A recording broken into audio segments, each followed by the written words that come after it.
நாங்கள் இங்கே எங்கே வந்திருக்கோம் அப்படின்னாக்கா, நேற்றே சொன்ன குலதெய்வம் கோயில் கும்பிட்றதுக்கு வந்திருக்கோன்ட்டு. இல்லை கொஞ்சம் சாமி எங்கே இருக்குது காட்டுறேன்.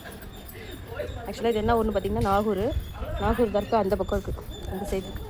பட் நாங்கள் அங்கெல்லாம் போக முடியாது. இப்போது கோயிலில் சாமி கும்பிடணுங்கிறதுக்காக ரெடி ஆகிட்ருக்கோம்.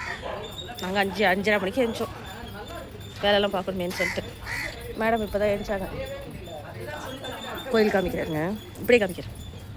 இங்கே வந்த கோயில் தான் தெரியுதா, வேப்ப மரத்து ஷெட்டாக இருக்குது. ஷெட்டு கீழே பாரு இதாக இருக்குது. காக்காவை கூப்பிட்றாங்க, காக்கா சாப்பிட்றதுக்கு. அது வந்துச்சு, இவ தான் துரத்தி விட்டான். கூப்பிடு, இப்போ கூப்பிடு, வச்சு கூப்பிடு. காக்கா காக்கா காக்கா. ஆடு 2 உங்களை பார்க்குது பாரு, நிறைய இருக்குமா. அதோ கூட உட்காந்துருக்கு பாரு. நீங்கள் போகிறதுனால அது வரமாட்டேங்குது. இந்த உட்காந்துருங்க, அது வந்தோடனே சாப்பிட்டோம். என்னாச்சு? எங்கே வேகமாக போயிட்டுருக்கேன் தானேங்க நினைக்கிறீங்க? ஒன்றும் இல்லை, அபிஷேகம் ஆரம்பித்து நடந்துட்டுருக்குன்னு சொன்னாங்களா, அதனால தான் ஃபாஸ்ட்டாக நடந்து போனேன். ஏன் லேட் ஆகிடுச்சு எனக்கு அப்படின்னா, நிறைய ஷார்ட்ஸ்லாம் எடுத்துகிட்டு இருந்தேன் வீட்டில், அதனால தான் லேட் ஆகிடுச்சிங்க. இப்போ வேகமாக போயிட்டுருக்கேன். உள்ளே போய் பார்த்தா அபிஷேகம் பாதி நடந்துட்டு இருந்துச்சு. சரி, நம்ம அதை போய் பார்க்கவும் முடியாது, உங்களுக்கு காமிக்கவும் முடியாது. அப்படியே கோயில் பிரகாரத்தை அப்படியே சுற்றி வந்துட்டு உங்களுக்கும் சுற்றி காமிச்ச மாதிரி இருக்குமேன்னு சொல்லிவிட்டு அப்படியே ஒரு ரவுண்டு விட்டாங்க. பார்த்திங்கன்னா இங்கே எல்லா விதமான சாமிகளும் வச்சுருக்காங்க. எல்லாம் 3D எஃபெக்டில் வேறு இருந்துச்சுங்களா, அதெல்லாம் பார்க்கும்போது ரொம்ப சந்தோஷமாக இருந்துச்சு. அப்புறம் தனித்தனி சன்னதியாகவும் இருந்துச்சு. பிள்ளையாருக்கு தனியாக இருந்துச்சு, முருகருக்கு தனியாக சன்னதி, அப்புறம் நாகமும் இருந்துச்சு பாருங்கள். இங்கே அந்த நாகம்மாவை உங்களுக்கு காமிக்கிறேன் பாருங்கள், மரத்தடியில் சூப்பராக இருந்துச்சு, பார்க்கும்போதே பயமாக இருந்தது. அப்புறம் பார்த்திங்கன்னா நம்ம ஃபேவரட் முருகர் இருக்கார் பார்த்திங்களா, என்னோடய ஃபேவரட் காடே அவர் தான், ஆல் டைம் ஃபேவரட் காடு. உங்கள் எல்லாருக்கும் முருகர் பிடிக்கணும், கண்டிப்பாக கமெண்டில் சொல்லுங்கள். அதுக்கப்புறம் பார்த்திங்கன்னா எங்கள் ரிலேஷன் எல்லாருமே இங்கே உட்காந்துருந்தாங்க, அபிஷேகத்தை பார்த்துட்டு இருந்தாங்க. சிலர் பேசிகிட்டு இருந்தாங்க. ரொம்ப வருஷம் கழிச்சு எல்லோரும் ஒன்றா சேர்ந்துருக்கறனால அவங்களும் அப்படியே பேசிகிட்டே இருந்தாங்க. ஸோ இதெல்லாம் அப்படியே பார்த்து உங்களுக்கு ஃபோட்டோ எடுத்து காமிச்சிட்டே இருந்தேன். இது என்னென்னு பார்த்தீங்கன்னா எங்கள் குலதெய்வங்க மகமாயி பெரியாச்சின்னு சொல்லுவாங்க. மகமாயி தான் இப்போ அபிஷேகம் நடந்துகிட்ருக்கு. இது பெரியாச்சி, இதுக்கு தனியாக அபிஷேகம் நடக்கும். அபிஷேகம் இல்லை, அர்ச்சனை நடக்கும். அதையும் நான் உங்களுக்கு காமிக்கிறேன், சரிங்களா? அதுக்கப்புறம் பார்த்திங்கன்னா இது வெளிப்புறத்தை, கண்டிப்பாக வெளிப்புறத்தை காமிக்கணும் இல்லைங்களா? எங்கே இருக்குதுன்னு யோசிக்கக்கூடாது. நீங்கள் சூரி மாரியம்மன் கோயில்னால் நிறைய பேருக்கு தெரியும், நாகூரில் தெரியாதவங்களே இருக்க முடியாதுன்னு வச்சுக்கோங்களேன். இப்போ இந்த கோயிலை வெளியில் காட்டுறேன் பாருங்களேன். இதாக பாருங்கள், எப்படி சூப்பராக இருக்குது பாருங்கள் கோயில். இப்போ ரீசெண்டாக தான் கும்பாபிஷேகமே நடந்தது, அது கூட என்னால் வர முடியலைங்க. இப்போல்லாம் பாப்பா சின்ன குழந்தையா இருந்தா, அதனால தான் தூக்கிட்டுலாம் வர முடியல.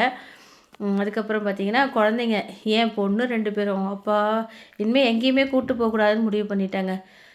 எங்கே போனாலும் ஒரு 4-5 கேங்கை பிடிச்சி ஒரே ஃப்ரெண்டாகிடுறாங்க. இதில் ரீசெண்டாக என்ன ஆச்சுன்னா, ஊருக்கு கிளம்புற நேரத்துக்கு பார்த்திங்கன்னா ஃப்ரெண்டு வீட்டில் போய் உட்காந்துட்டு வீடு வீடாக போய் தேடி தேடி கடைசியாக ஊருக்கு கூப்பிட்டு போகிற மாதிரி ஆயிடுச்சுங்க.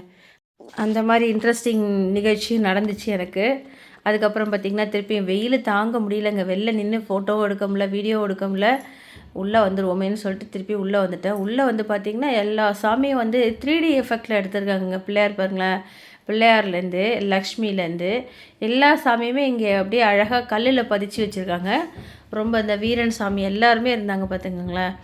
ஒவ்வொரு கன்னிகைகளும் 9 நவகன்னிகை சொல்லுவோம் பார்த்திங்களா, அது எல்லாமே அந்த செவுத்துலேயே அழகாக தாமரைப்பூ வச்சு அது மேலே உட்காந்துருக்க மாதிரி நிற்கிற மாதிரிலாம் செஞ்சு வச்சுருந்தாங்க. அதுவும் ரொம்ப நல்லா இருந்துச்சு. அதுக்கப்புறம் பார்த்திங்கன்னா நாங்கள் இன்றைக்கி கஞ்சி காய்ச்சி ஊற்றுறோம். இங்கேயே அடுப்பு ரெடி பண்ணி கோயிலே கொடுத்தாங்க. அதனால் அங்கேயே நாங்கள் எல்லோரும் சேர்ந்து ஒன்றா சேர்ந்து கஞ்சிங்க, அரிசி கஞ்சி செஞ்சு முடிச்சிட்டோம். அதுக்கப்புறம் பார்த்திங்கன்னா சுண்டல் செஞ்சோம்.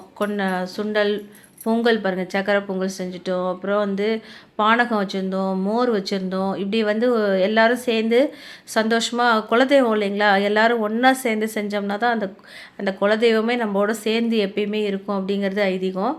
எதுக்கு குலதெய்வம்னா மட்டும் எல்லோரும் ஒன்றா சேர்ந்து அங்காளி பங்காளிலாம் சேர்ந்து செய்யணும்னு சொல்கிறாங்கன்னா, எல்லோரும் ஒற்றுமையாக இருக்கணும் அப்படிங்கிறது தான் அந்த குலதெய்வத்தோடைய ஆசையே.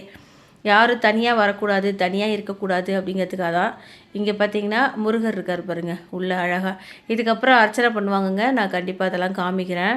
ஒவ்வொரு சந்நிதிக்கும் தனித்தனியாக அர்ச்சனை பண்ணார். அதுக்கப்புறம் பாருங்களேன், நான் சொன்னல நாககடிகை இருக்காங்கன்ட்டு, அழகாக ஒரு வேப்ப மரத்துக்கு அடியில் சூப்பராக அந்த சிலையோடு செஞ்சு அழகாக வச்சுருந்தாங்க.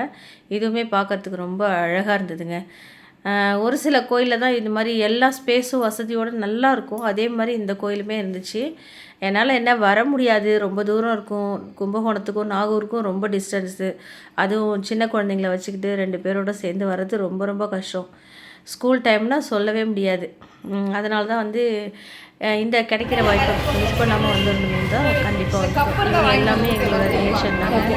எல்லோரும் உட்காந்து தனித்தனியாக ஒவ்வொருத்தருக்கும் 9 பேர் போனோம். 9 பேரும் சேர்ந்து தனித்தனியாக அர்ச்சனை பண்ணணுமேனு சொல்லிட்டு இவங்க வந்து எனக்கு அக்கா முறை வேணும். இவங்க எல்லாத்தையும் எடுத்து தனித்தனியாக செப்பரேட்டாக வச்சுட்டு இருந்தாங்க. அப்புறம் வெயில் பயங்கரமாக தாங்க முடியலன்னு சொல்லிட்டு எங்கள் ரிலேஷன் வந்து பால் குடம் எடுத்திருந்தாங்க. எல்லாம் டயர்டாகி உட்காந்தாங்க. அப்புறம் போண்டா வாங்கிட்டு வந்து எல்லாேருக்கும் ஊற்றி கொடுமான்னு சொன்னதும் சரி ஓகேன்னு சொல்லிட்டு உட்காந்துட்டு எல்லாேருக்கும் ஆளுக்கு ஒரு கப்பில் ஊற்றி நானே வந்து சர்வ் பண்ண ஆரம்பிச்சிட்டேன். பிள்ளைங்க பார்த்திங்கன்னா இந்த கப்பை பார்த்ததும் எனக்குன்னு ஒரே இது, எனக்கு கொடுமா, எனக்கு இன்னும் தாகமாக இருக்குன்னு. ஏன்னா அடிக்கிற வெயிலுக்கு இந்த பவுண்டோலாம் பத்தாது போல இருக்குது. இது வந்து பவுண்டா வந்து பிள்ளைங்களுக்கு கொடுக்கக்கூடாது அவ்வளோவா, அதனால் கொஞ்சமாக சின்ன டம்ளரில் கொடுத்துட்டேன் நான். இருந்தாலும் குடிக்க அது வந்து சாப்பிட்ணுன்னு ஒரு வெறியே வந்துடும் போல இருக்குது. அதிகமாக எடுத்துக்காதீங்க, நான் வந்து கொஞ்சமாக தான் எடுத்துக்கிட்டேன்.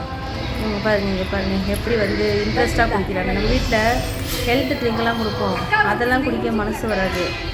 இது மாதிரி கூல் ட்ரிங்க்ஸ்லாம் கொடுத்தோம்னு வச்சுக்கோங்களேன், கடையில் கொடுத்தாங்க ரொம்ப ஆர்வமாக வாங்கி கொடுப்பாங்க. அதுக்கப்புறம் அந்த குருக்கள் வந்து பார்த்தீங்கன்னா அந்த இடத்துல சாம்பிராணிலாம் போட ஆரம்பிச்சிட்டாரு. எங்கள் எல்லார் கையாலேயும் சாம்பிராணி போட சொன்னாங்க. பங்காளிங்க எல்லாரும் சேர்ந்து பண்ணாங்க. பெரிய பொண்ணு எல்லாருமே என் சின்ன பொண்ணை கூப்பிட்றேன் வச்சுக்கோங்க. அப்புறம் போய் ஒரு வழியாக கூப்பிட்டு அவளையும் போட வச்சுட்டு சுற்றிலும் வந்து சாம்பிராணி போட்டு பொண்ணு இருக்காப்பாங்க. சின்ன பொண்ணு பயங்கர வால், எங்கே போய் நிற்கிறானே தெரியாது, தேடி கொடுக்குற மாதிரி இருக்கும்.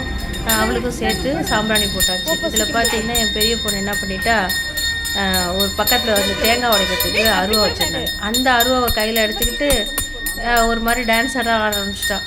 கத்திலாம் வச்சுட்டு விளையாடக்கூடாதுமா, அதெல்லாம் வந்து சின்ன பிள்ளைங்கள்லாம் எடுக்கக்கூடாதுன்னு சொல்லி அதட்டி அதுக்கப்புறம் கீழே வச்சுட்டான்னு வச்சுக்கோங்களேன்.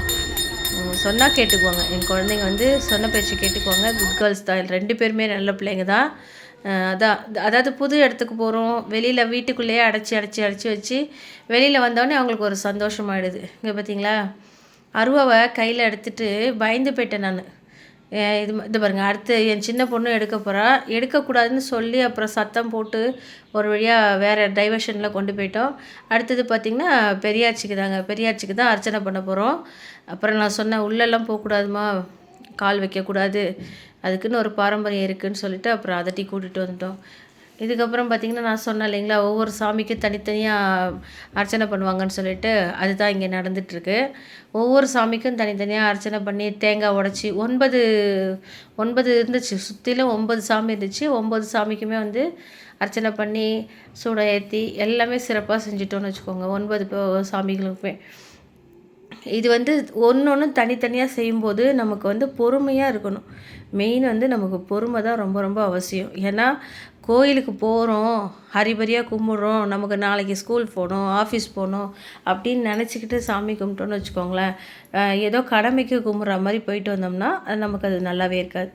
நம்ம வந்து உள்ளார்ந்த அன்போட, கடவுள் மேலே பக்தியோட, பொறுமையோடு இருந்து நமக்கு ஒரு நல்ல வழி காட்டணும், நம்ம வீடும் நாடும் செழிச்சு இருக்கணும் அப்படின்னு முடிவு பண்ணிட்டோம், நம்ம குழந்தைங்க நல்லா இருக்கணும்னு முடிவு பண்ணிட்டோம்னா பொறுமையை காத்து ஒவ்வொரு சாமியும் நிதானமாக நின்று கும்பிட்டு அதுக்கப்புறம் தான் நம்ம வந்து வீட்டுக்கே கிளம்பி வரணும்.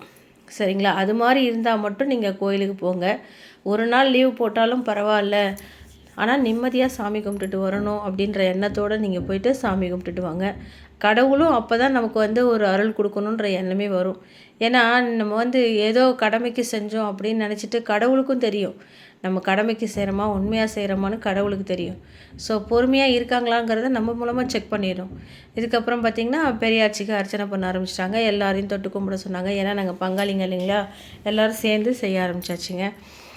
எல்லாம் வந்து முடிச்சதுக்கப்புறம் பார்த்திங்கன்னா சூடம் இங்கேயும் சாம்பிராணி போட சொல்லிட்டாங்க. ஸோ ஒவ்வொரு இடத்துலையுமே பெரியாச்சுக்கும் சரி மகமாய்க்கும் சரி 2 இடத்துலையுமே வந்து சாம்பிராணி போட வச்சுட்டாங்க. அதுக்கப்புறம் பார்த்திங்கன்னா மாவிளக்கு போட்டோம்.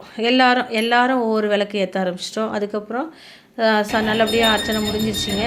சாமிக்கும் எல்லாமே அலங்காரம்லாம் பண்ணி சூடம்லாம் காமிச்சு அப்புறம் அந்த உடச்ச தேங்காய் எல்லாருக்கும் வச்சுட்டு பங்கீடு பண்ணிட்டாங்க.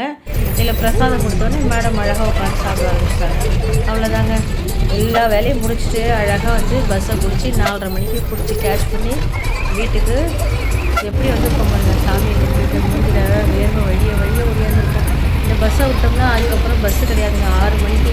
அதை வந்தோம்னா நைட்டு 9 மணி ஆகிடும் பிள்ளைங்களை அழைச்சிட்டு வரதுக்குன்னு சொல்லிட்டு ஒரு வழியாக பஸ்ஸில் ஏறி வந்துட்டோங்க. இந்த பஸ்ஸுலேயுமே ஒரு பாட்டு ஓடிச்சு. இது ஏன் பிரச்சனைன்னு இதையுமே மியூட் பண்ணி தான் நான் பேசிகிட்டு இருக்கேன். பொண்ணு தூங்க ஆரம்பிச்சிட்டா. 2 பேருமே தூக்கம் வந்துடுச்சுன்னு சொல்லி ஒரே இடம். இது வழியாக முடிஞ்சிருச்சுங்க. நல்லபடியாக சாமியை கும்பிட்டு வீடு வந்து சேர்ந்துட்டோங்க பத்திரமா. இதே மாதிரி யாரெல்லாம் இந்த ஆடி மாதம் குலதெய்வ கோயிலுக்கு போய் உங்களோட வேண்டுதலை நிறைவேற்றிட்டு வந்தீங்கன்னு கண்டிப்பாக சொல்லுங்கள். நெக்ஸ்ட் வீடியோவில் பார்க்கலாம். தேங்க்யூ.